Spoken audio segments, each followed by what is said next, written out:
BBP on the track. Rocky Golden. Malgré tout ce que t'as fait, je n'ai jamais cessé de t'aimer, oh mon bébé. Très souvent t'as pas assuré, tu m'as trop blessé. Oui, oui, tu reconnais pas, mais un jour tu t'en mordras les doigts. Je t'ai toujours donné à fond. J'ai pas voulu te perdre, ça se voyait dans mes yeux. Dans l'agro-business, c'est un business. Non, franchement, parce que quand moi j'ai écouté des gens qui sont des responsables de l'agro-business, vous écoutez, non, jusque-là, les gens ont misé leur argent, il y a eu des gains. Donc, fondamentalement, c'est pas comme si on a grugé des gens. Non, le pouvoir dit, j'ai écouté M. Ouattara sur le perron de l'Élysée à Paris, il dit non, c'est une grosse arnaque. Donc, une grosse escroquerie. Mais qui escroque dans cette affaire? Et puis on dit qu'on va rembourser. Mais quand je vois le procédé des remboursements, de 20%, mais j'ai l'impression que c'est l'État même qui est en train d'arnaquer les personnes qui ont souscrit à l'agro-business. Pour payer le budget. Enfin, pour faire plusieurs choses aussi. Et puis, bon, je vais terminer par la question de la réconciliation. Donc, agro-business, j'ai juste dit un petit mot parce que fondamentalement, je pense que l'État des Côte d'Ivoire, M. Ouattara, il y a des dossiers sur lesquels on l'attend. Les Ivoiriens l'attendent, par exemple, les étudiants l'attendent sur les universités qu'il avait promises. Voilà, les gens l'attendent. Il dit qu'il a lancé assurance maladie. Je ne sais pas si vous avez appris ça aussi, ils ont fait beaucoup de capages avant l'élection. Moi, je pense qu'il était en campagne, il a fini de parler. Jusqu'à aujourd'hui, il n'y a pas d'assurance maladie dans ce pays. Voilà. Il y a une université qui est fermée, comme c'est mon domaine un peu.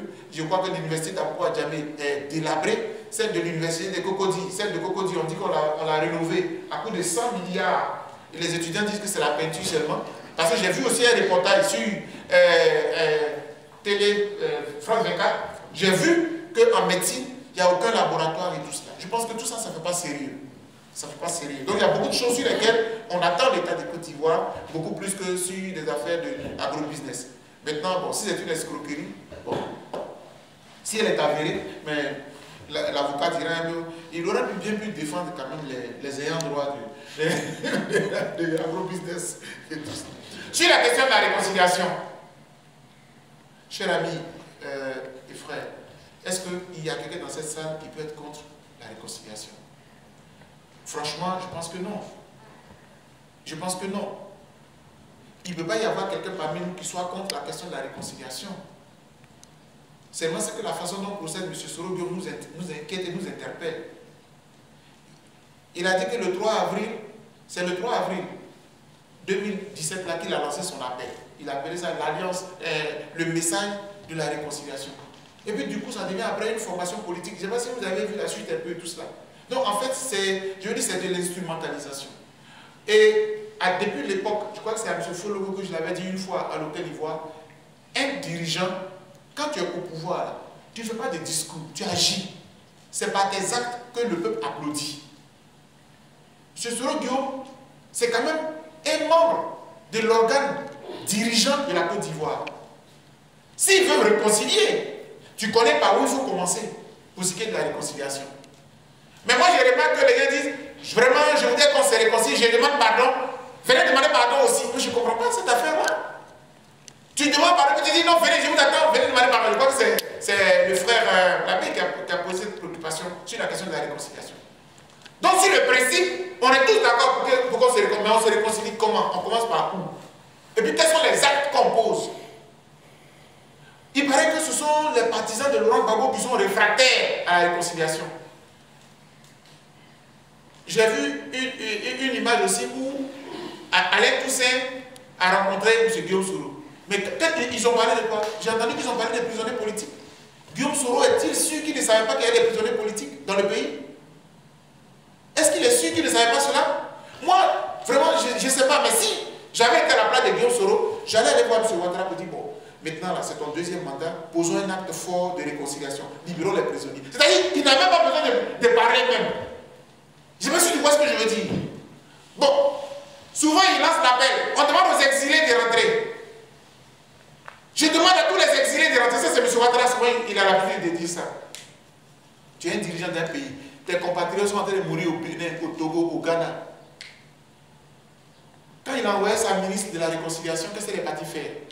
Elle est partie, elle a discuté avec certaines personnes, elle n'a pas voulu discuter avec les associations, et elle est rentrée. Il y a le ministre Alcide Djedje qui est rentré, et Atebi William qui est rentré, c'est un nombre de compatriotes qui sont rentrés. Mais pourquoi le gros lot ne rentre pas? Donc ça veut dire que dans la méthode utilisée par le gouvernement, il y a un problème. Pourquoi? Parce qu'on instrumentalise et on politise la réconciliation. Moi, je considère que les prisonniers politiques sont en prison pour des monnaies d'échange.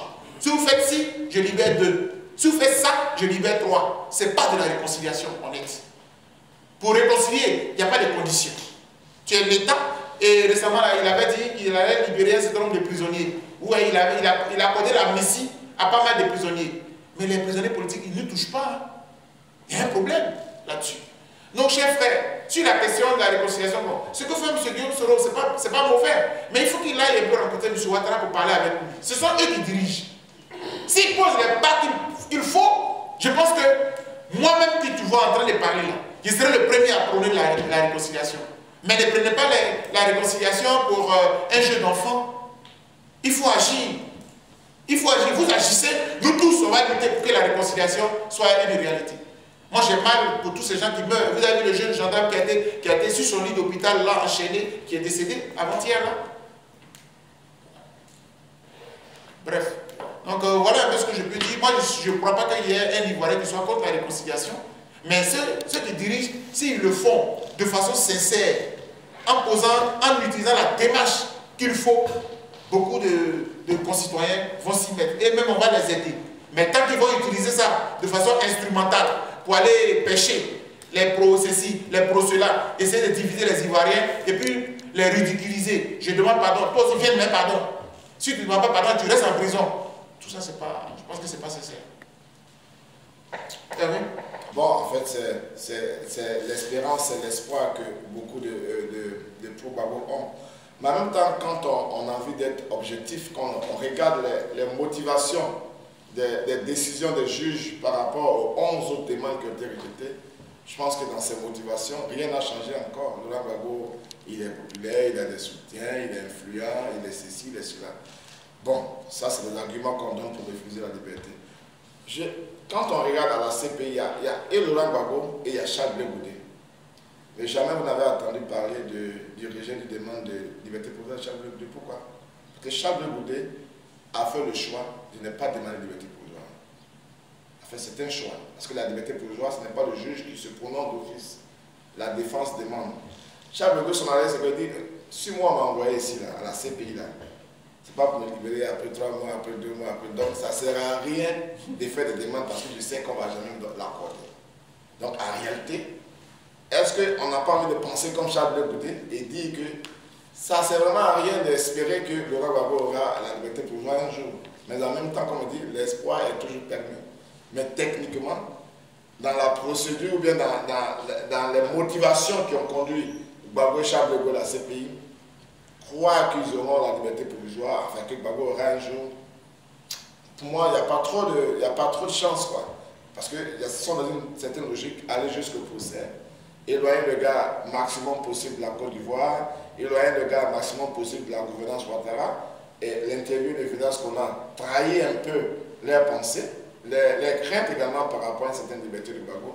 Mais tant que cela existe, je ne suis pas sûr que Laurent Gbagbo puisse bénéficier de la liberté provisoire, mais on peut toujours espérer. Voilà. Deuxièmement, c'est l'agro-business. Voilà, c'est une affaire vraiment un peu complexe, cette histoire d'agro-business. Parce que moi, j'ai eu également, c'est vrai que tu m'as demandé pourquoi je ne sais pas, mais j'ai eu une cliente qui avait fait une structure d'agro-business. Elle, je crois, elle était dans le vivrier. Je crois que c'est vivrier pour tous, mais pas le nommer.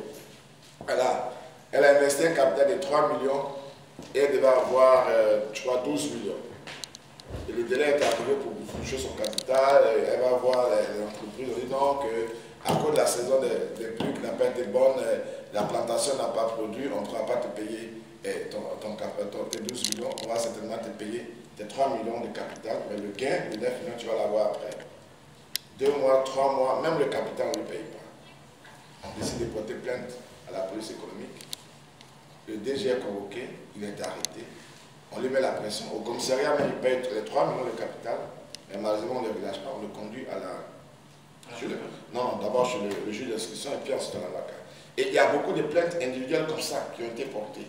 Et c'est ce qui a mené, c'est attirer l'attention du procureur, l'attention également de l'État. Mais il y a trop de plaintes dans ce secteur. Mais en même temps, la business, c'est un business qui n'était pas caché. Le monsieur Yapi, là, il a même été décoré un temps. Voilà, ça veut dire que le gouvernement savait depuis longtemps que cette, entre guillemets, vaste escroquerie existait. Il est passé sur les chaînes de la RTI, tout ça. Donc c'est un business qui est sûr. Maintenant, d'où vient-il aujourd'hui que maintenant on les recherche? Mais le problème que ça pose, parce qu'aujourd'hui l'État dit que lui va rembourser aux souscripteurs.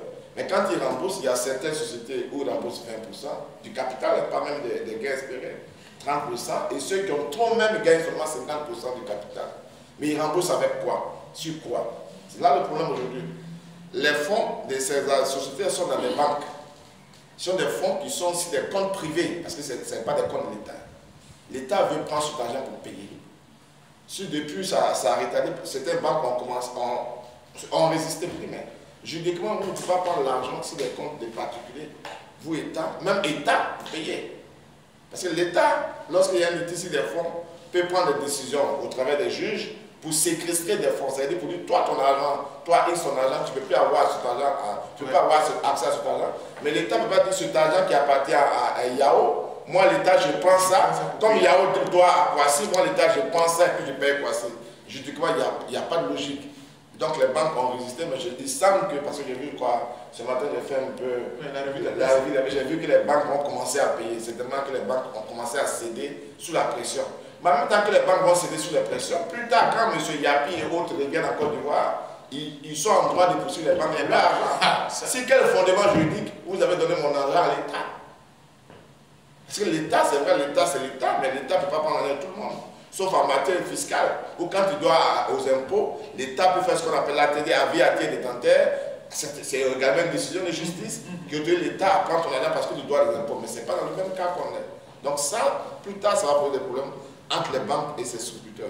Mais en même temps, bon, comme je dis, c'est un problème délicat. Parce qu'il y a certains souscripteurs qui estiment que l'État n'a pas le droit de s'ingérer dans cette affaire parce qu'eux vont recevoir les primes. En même temps, d'autres ont porté plainte aussi parce qu'ils ont été obligés. Donc, il faut vraiment prendre cette question sur une balance. Voilà. Très complexe. Voilà. Merci. Bon, la réconciliation, je pense que tu as tout dit, sauf que, bon, la réconciliation, nous approchons 2020. Certains ont trouvé leur credo pour faire les campagnes, pour se positionner par là en 2020. J'ai estimé que c'est le credo de la réconciliation. Mais en même temps, il ne faut pas se foutre des Ivoiriens. Et puis, on n'est pas dupe. Voilà. Il ne faut pas dire que non, moi, c'est mon credo de la réconciliation. Mais tu réconcilies qui avec qui? Et puis, toi qui es à la base, comment tu réconcilies? Toi qui as tué les Ivoiriens, tu as assumé que tu as pris les armes, que tu es rebelle, que tu as tué les Ivoiriens. Aujourd'hui, tu dis, moi, c'est moi, aujourd'hui, je vais vous réconcilier. Votez-moi en 2020, je suis celui qui va réconcilier. Bon, on verra bien si les Ivoiriens vont le suivre. Voilà. Je pense que c'est son credo politique pour 2020. Bon, on verra ceux qui vont le suivre. C'est vrai qu'il a réussi à attraper certains affaires avec lui, mais ça ne va pas aller très loin. Ce qui peut attraper. Voilà, ce qui peut attraper. Quoi. Moi, j'ai une question d'argent. D'ailleurs, on a trop de problèmes. Il n'a pas venu attraper les gens. Bon, il faut qu'il regarde les visages quand même. Très bien. Bon, mais c'est bon quand même, ça va dans l'ensemble? Oui. Ouais. On peut se contenter comme cela. Je peux dire un mot de fin? C'est bon? Ben, écoutez, chers amis, je voudrais vous remercier. Si vous avez vu que nous avons emprunté la route en venant de l'autre côté de la Suède jusqu'ici, ce n'est pas en vain. Et je voudrais vous remercier d'avoir accepté de participer à cette séance. Vous n'avez pas perdu votre temps, parce que ce dont nous avons parlé, c'est de notre Côte d'Ivoire, c'est de notre Afrique. Parce que même si vous êtes au Danemark, même si certains d'entre vous ont la nationalité danoise, sachez que les Danois vous regardent et tu viens d'où? Tu viens d'où? Malgré ta nationalité, elle dit tu viens d'où? Parce que c'est cela aussi la vérité. Et donc notre patrie a besoin de nous. Et ce que nous faisons en voyageant pour parler de la Côte d'Ivoire, pour parler de l'Afrique, c'est nous interroger quand même sur l'avenir de ce continent. Nous sommes d'accord pour qu'il y ait le brassage des cultures. Mais nous sommes d'accord aussi pour que l'Afrique s'émancipe et que l'Afrique se développe. Et parfois, il y a certains dirigeants qui tirent l'Afrique vers le bas. Et en tant qu'élite, en tant qu'intellectuel, c'est notre devoir de faire changer les choses. Parce que l'Afrique ne changera pas s'il n'y a pas des intellectuels, des élites qui décident que l'Afrique change. Et la diaspora que vous constituez, qui s'est installée en Europe, vous êtes très bien placé parce que vous avez une expérience maintenant plurielle. Par exemple, j'ai vécu au Danemark, parce que j'ai vécu en Suède, je connais comment ces gens-là fonctionnent. Je peux envoyer cela aussi dans mon pays, ça peut servir aussi à l'Afrique. Donc un peu, en parlant de la vie politique de l'Afrique et tout cela, c'est surtout au regard de ce qui se passe en Occident. C'est tellement beau, tellement simple de vivre en Occident. Quand tu connais tes droits, tu payes tes impôts. Les gars, vous payez vos impôts, non? Tu payes tes impôts, tu es en règle, vraiment tu n'as peur de rien. Quand la police passe, tu passes. C'est lorsque tu es bizarre que tu te caches. Moi, je voudrais aussi que l'Afrique soit aussi belle, bien développée, que chacun soit vraiment à l'aise. Et je voudrais vraiment vous remercier. Le temps que nous avons passé, on a analysé notre situation, la situation de notre pays, la situation de l'Afrique. Nous ne conseillons pas à quiconque de prendre les armes. Mais nous voulons que nous réfléchissions pour que l'Afrique s'améliore.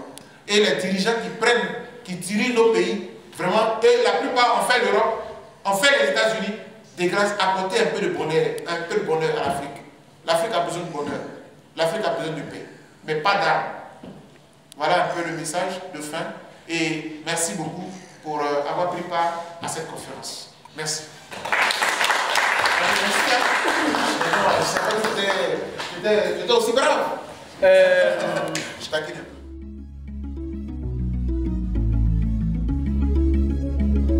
BBB on the track. Rocky Golden. Malgré tout ce que t'as fait, je n'ai jamais cessé de t'aimer, oh mon pépier. Très souvent t'as pas assuré, tu m'as trop blessé. Oui, oui, tu reconnais pas, mais un jour tu t'en mordras les doigts.